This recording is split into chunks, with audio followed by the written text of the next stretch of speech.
Les jeux vidéo et moi, c'est une grande histoire d'amour. Mais c'est clairement une relation toxique, parce que je grandis et que j'ai encore des tas de rêves inachevés. J'ai trop d'objectifs dans ma vie pour passer mon temps à atteindre des objectifs virtuels. En fait, je me sens trop bien quand je suis productif, et je me sens tellement vide après avoir passé des heures sur les jeux vidéo. Pourtant, un mini-signe et c'est déjà trop tard. Mais juste une game, ça peut pas me faire de mal.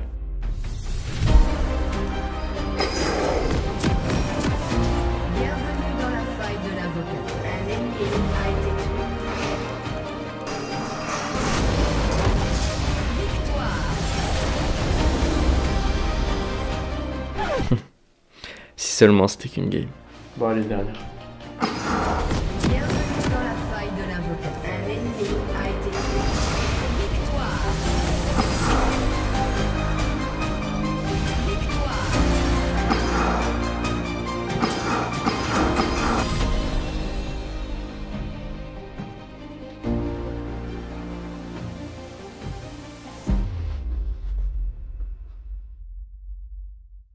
Ça fait un moment que je cherche à arrêter les jeux vidéo, et pourtant j'ai fait une erreur dans la vraie vie que j'ai toujours cherché à éviter dans les jeux. Tu sais, c'est cette erreur qui fait qu'il y a des gens qui jouent au même jeu depuis 5 ans et qui sont toujours classés bronze. Ils ont toujours le même niveau parce qu'ils apprennent pas de leurs erreurs et qu'ils les répètent toujours en boucle. Eh ben ça a pas loupé, c'est exactement ce que je me suis pris en pleine gueule dans la vraie vie. Aujourd'hui j'ai bientôt 25 ans et les jeux vidéo sont sûrement la plus grande raison pour laquelle j'ai pas encore atteint mes rêves. C'est pourquoi j'ai enfin pris la décision d'analyser ce qui va pas, d'apprendre de mes erreurs et de recommencer à avancer sur mes rêves. Je vais enfin arrêter d'améliorer mon personnage virtuel pour améliorer qui je suis dans la vraie vie.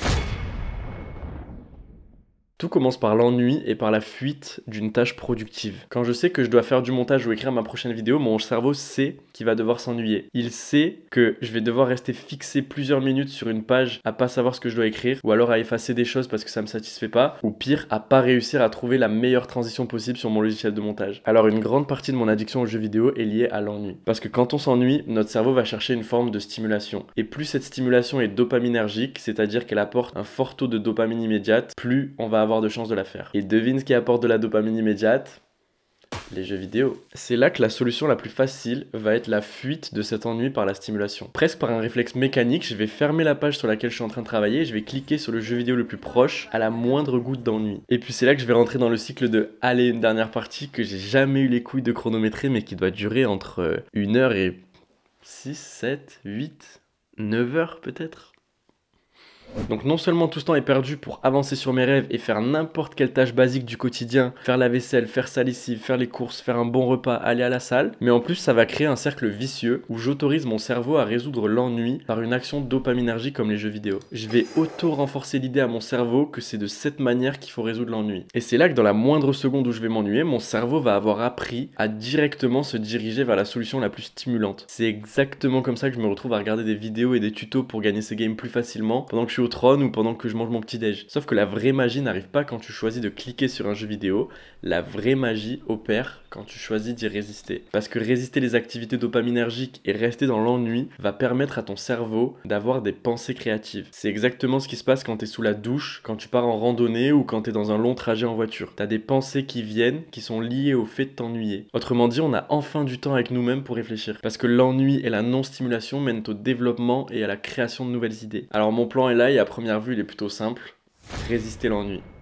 Et je suis convaincu que c'est une solution qui peut aider plein de gens avec des addictions différentes, le scrolling sur les réseaux, la cigarette, le porno, les jeux vidéo, etc. Il faut qu'on apprenne à s'ennuyer, on doit renforcer notre muscle de la résistance. Tout comme on a conditionné notre cerveau à penser que ennui égale stimulation, donc jeux vidéo ou addiction autre, on peut conditionner notre cerveau dans une nouvelle réalité où ennui égale créativité, ennui égale apprendre de nouvelles choses. J'ai déjà pu expérimenter ça dans ma vie et c'est beaucoup trop satisfaisant. Toutes mes pensées quotidiennes pour améliorer mes personnages et gagner mes nouvelles games se sont transformées en pensées pour améliorer le personnage que je suis dans la vraie vie. J'étais allé vivre avec des entrepreneurs pendant un séminaire pendant une semaine et un peu avant ça je jouais aux jeux vidéo. Et la plupart de mes pensées avant ça c'était de réfléchir aux jeux vidéo, à comment j'allais améliorer mes personnages. Et une fois que j'étais dans cette semaine en fait, bien sûr je me suis complètement interdit les jeux vidéo parce que c'est inconcevable d'être dans une semaine où t'as que des mecs qui charbonnent et qui sont trop intéressants et toi t'es là, tu cliques sur tes jeux vidéo. En plus, il y a de mes potes qui m'ont déjà pris en vidéo et je sais à quoi je ressemble quand je joue à LoL. Je suis un putain de dégénéré, mais vraiment. Donc je me suis clairement refusé ça et ça m'a donné énormément de temps pour m'ennuyer. Il y a énormément de temps où je suis resté là comme ça. Ça a créé des conversations avec des autres personnes. Ça a créé des moments où on s'est dit, vas-y, viens, on sort et on va faire du sport. Viens, on va visiter la zone. Ça a créé plein de moments déjà exceptionnels. Et en plus, ça a donné lieu à énormément d'idées. J'avais un carnet et des notes et j'ai écrit énormément justement pour ma chaîne YouTube. Et je retiens ce moment comme un moment particulièrement productif et créatif. Et c'est uniquement le résultat de l'ennui. C'est parce que je m'ennuyais et j'étais littéralement interdit de réseaux sociaux et de jeux vidéo. Et donc la seule chose qui me restait, c'était d'apprendre de nouvelles choses et en fait de juste découvrir la vie, découvrir les choses qui étaient en face de moi et d'arrêter de me plonger dans ces écrans. Et j'ai l'impression d'avoir un discours de daron, mais c'est exactement le cas et c'est exactement ce qui m'est arrivé. Et d'ailleurs, si t'as cette vidéo en face de toi, c'est exactement pour cette raison. Il y a des moments où je me suis fait chier dans l'écriture, il y a des moments où je m'ennuyais et j'avais le choix de soit quitter la page et aller jouer aux jeux vidéo, soit rester 30 secondes de plus pour essayer de creuser l'idée un petit peu plus. Et c'est ce que j'ai fait, c'est ce qui a mené à cette vidéo, et c'est ce qui mènera à la prochaine, et encore la prochaine, et c'est peut-être ce qui mènera au succès de cette chaîne YouTube. Et ce micro-choix de résister un petit peu plus, ça a littéralement transformé la satisfaction et la productivité de ma journée tout entière. Je me suis senti beaucoup mieux à la fin de la journée que si j'avais cédé, et si j'avais joué aux jeux vidéo, et j'avais fait la dernière partie qui aurait duré sûrement jusqu'à la soirée, tu vois. Et même quand on lance une partie, souvent quand on finit le jeu vidéo, on continue d'y réfléchir, on continue de penser à ce qu'on aurait pu faire mieux dans la dernière game, à comment mieux améliorer notre personnage, quels sont les prochains projets, voire à repenser au noob qui a détruit notre dernière game.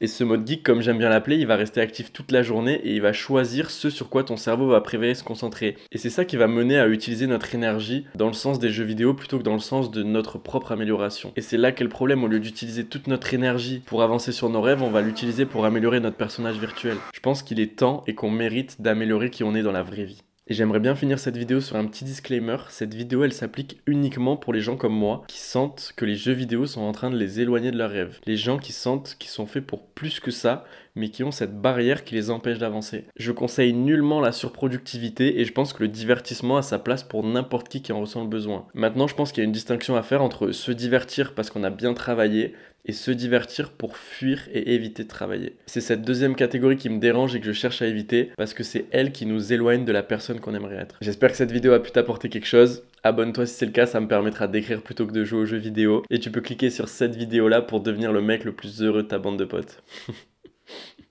Allez, à plus.